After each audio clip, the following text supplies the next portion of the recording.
जय जिनेंद्र।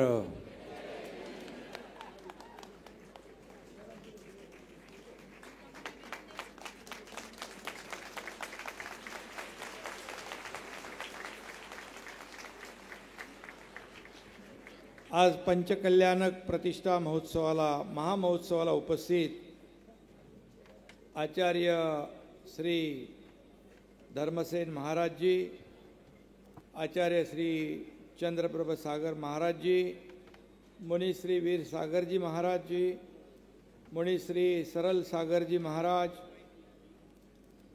स्वस्ति श्री जिनसेन भट्टारक महास्वामी जी, समस्त आर्यिका संघ, पालक मंत्री आरोग्य मंत्री प्रकाश आंबेडकर, खासदार धैर्यशील माने, आमदार अशोकराव माने, आमदार राजेंद्र महावरकर, आमदार चंद्रदीप नरके, माजी आमदार सुजित मिंचेकर, अध्यक्ष दक्षिण भारत जैन महासंघ भालचंद्र पाटील, रावसाहेब पाटील, रवींद्र माने, व्यासपीठावरील सर्व सन्माननीय मान्यवर, उपस्थित माझ्या लाडक्या बहिणींनो,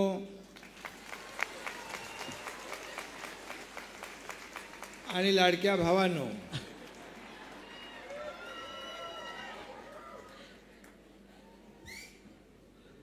आज पंचकल्याणक प्रतिष्ठा महामहोत्सव आहे आणि मगाशी याचं महत्त्व आचार्य श्री चंद्रप्रभ सागरजी महाराजांनी सांगितलं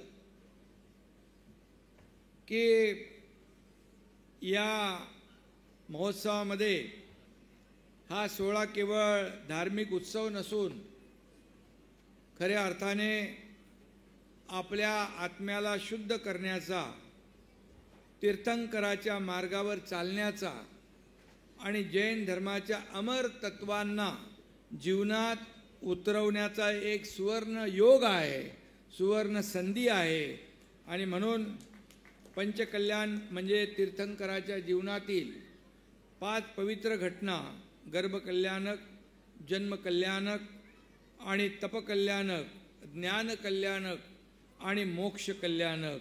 खरं म्हणजे या प्रत्येक कल्याणकातून आपल्याला जीवनाचं खरं सार काय या पंच कल्याणकातून प्रत्येकाच्या आयुष्यामध्ये स्पष्ट होत असतं।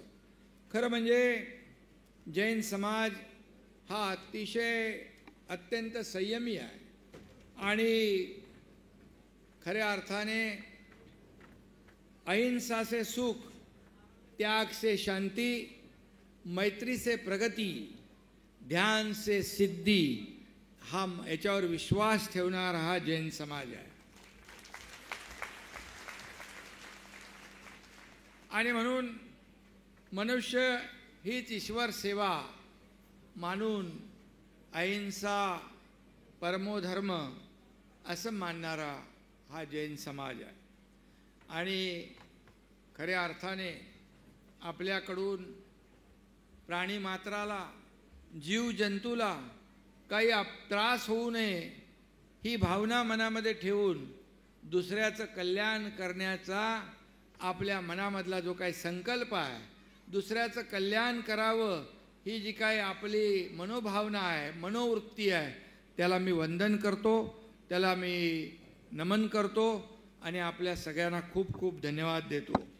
खरं म्हणजे साधू संत मुनींच्या सोबत राहण्याचा आणि त्यांचं मार्गदर्शन मिळण्याचा उत्सव म्हणजे पंचकल्याणक महोत्सव। आज खरं म्हणजे मी आपले यड्रावकर साहेबांना मनापासून मी धन्यवाद देतो, कारण आपले यड्रावकर यांचा वाढदिवस पण आज आहे आणि माझे अतिशय जवळचे सहकारी आहेत ते, आणि त्यांना मी वाढदिवसाचे देखील खूप खूप शुभेच्छा देतो। आणि आपल्या महाराजांनी त्यांचं स्वागत केलेलं आहे, त्यांना आशीर्वाद दिलेला आहे।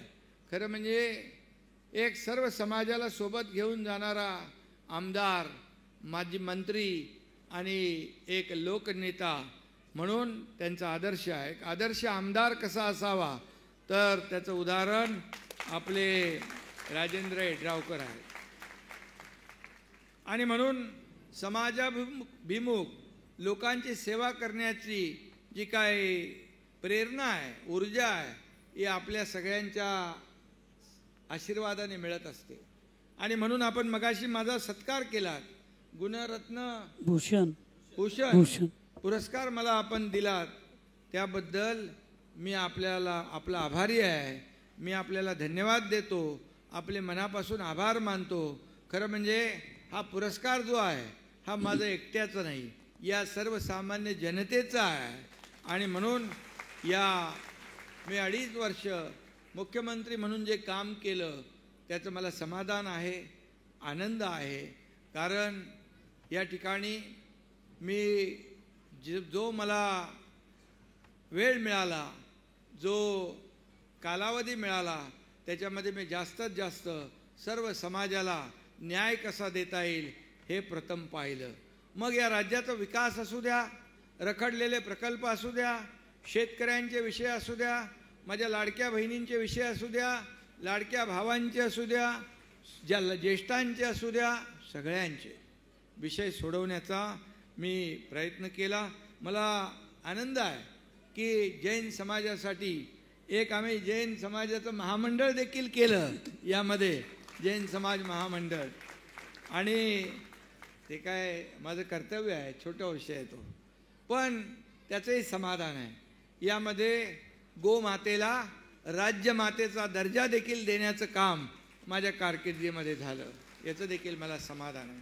आणि आज आपले मगाशी आचार्य चंद्रप्रभा सागरजी महाराज म्हणाले की खऱ्या अर्थाने या ठिकाणी आज गर्भ कल्याण महोत्सव पण आहे. आणि हे सगळे माझ्या लाडक्या बहिणी आहेत इकडे. आणि खऱ्या अर्थाने एक संस्कार देण्याचं काम, आकार देण्याचं काम, एक संस्कृती शिकवण्याचं काम या ठिकाणी आपल्याला या कार्यक्रमातून प्रदान होणार आहे. आपण महाराजजी म्हणालात की बाळासाहेबांचा आपण विशेष उल्लेख केलात. आणि म्हणून बाळासाहेबांनी कधीच सत्तेचा मोह बाळगला नाही. आणि म्हणून त्यांनी नेहमी दुसऱ्यासाठी काम केलं, सर्वसामान्य लोकांना न्याय देण्यासाठी काम केलं. आणि त्यांचेच विचार घेऊन आम्ही आता पुढं चाललो आहे. आणि महायुतीचं सरकार 2.5 वर्ष मी मुख्यमंत्री असताना देवेंद्रजी होते सोबत, अजितदादा होते, आता देवेंद्रजी मुख्यमंत्री आहेत, मी त्यांच्या टीममध्ये आहे.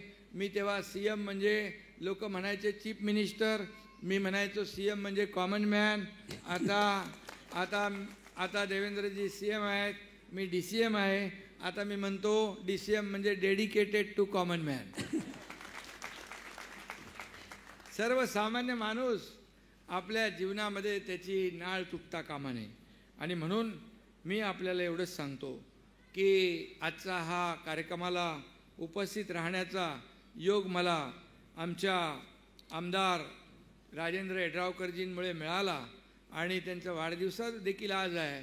इथून छत्रपती शिवाजी महाराजांचा एक भव्य दिव्य पुतळ्याचा कार्यक्रम देखील आहे. आणि आजचा दिवस खरंच खूप चांगला आहे. मला इथं आल्यानंतर समजलं की कार्यक्रम काय, हा कार्यक्रम तर फार पवित्र कार्यक्रम आहे. आणि यामध्ये खरं म्हणजे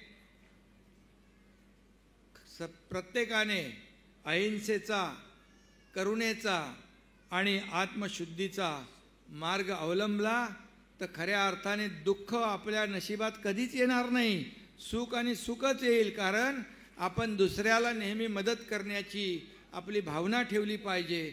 मोह माया मत्सर काय, कशासाठी, किती आहे आणि म्हणून आपल्याला किती लागतं. आणि म्हणून प्रत्येकाने दुसऱ्याला देण्याची वृत्ती आपण जर ठेवली तर आपल्याला कधी काही कमी पडत नाही, हा माझा अनुभव आहे. आणि म्हणून मी खूप खूप आपल्याला शुभेच्छा देतो. आणि जैन समाज खऱ्या अर्थाने याचं या देशासाठी खूप मोठं योगदान आहे, या महाराष्ट्रासाठी आपलं योगदान आहे. या देशाचे आदरणीय प्रधानमंत्री नरेंद्र मोदीजी देखील आवर्जून आपल्या जैन समाजाचा उल्लेख करतात. आणि खऱ्या अर्थाने जैन समाज हा त्यागी वृत्तीने काम करतो. आपल्यामुळे कुणालाही त्रास होणार नाही, आपल्यामुळे कुणालाही अडचण होणार नाही, आपल्यामुळे कुणाला दुःख होणार नाही, आपल्यामुळे आनंद झाला पाहिजे अशी भूमिका ठेवून आपण काम करताय. म्हणूनच समाजाचा हा बॅलन्स जो आहे हा टिकलेला आहे.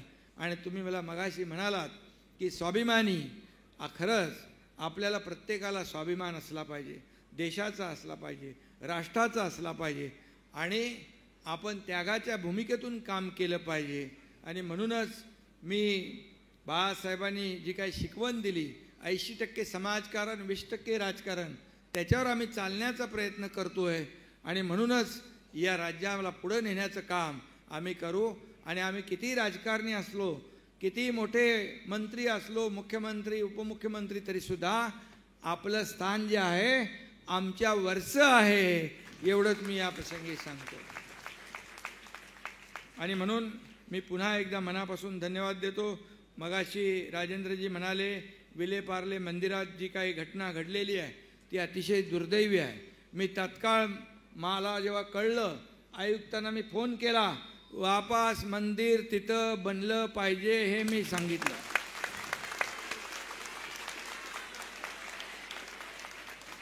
आणि ज्या अधिकाऱ्यांनी आगाऊपणा केलाय त्याला तात्काळ त्याच्यावर निलंबनाची कारवाई करून टाकली, त्यांच्या सूचनाही देऊन टाकल्या मी, कारण चुकीच्या पद्धतीने असं करायला नको.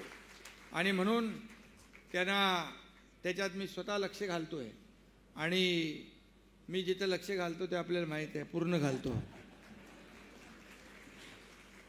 कुंडल येथील घटनेची देखील मगाशी आपण सांगितलं, त्यात देखील या ठिकाणी मी स्वतः लक्ष घालीन.